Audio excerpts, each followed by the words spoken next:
गोदान मुंशी प्रेमचंद की एक प्रसिद्ध हिंदी कहानी है जो भारतीय साहित्य में एक महत्वपूर्ण स्थान रखती। ये कहानी मंडे 1966 में प्रकाशित हुई और भारतीय समाज की आर्थिक और सामाजिक समस्याओं की गहरी झलक देती है। कहानी का सारांश। गोदान की कहानी भारत के ग्रामीण जीवन की सच्चाई को दर्शाती।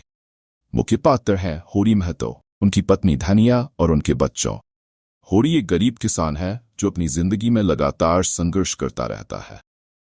होरी महतो की सबसे बड़ी चाहत एक गाय खरीदने की होती है। इसे वो अपना और अपने परिवार का भविष्य सुरक्षित करने का तरीका मानता है।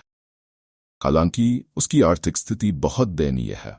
वह अपनी जमींदारी के दबाव और खेती बाड़ी के कष्टों से जूझते हुए भी गाय खरीदने का सपना देखता। होरी को अपनी जरूरतें पूरी करने के लिए कर्ज लेना पड़ता। यह कर्ज उसकी जिंदगी पर भारी पड़ता है। वह उधार के पैसे पर गाय खरीदता है, लेकिन इसके बावजूद वह अपनी जिंदगी के कठिन हालात से उबर नहीं पाता।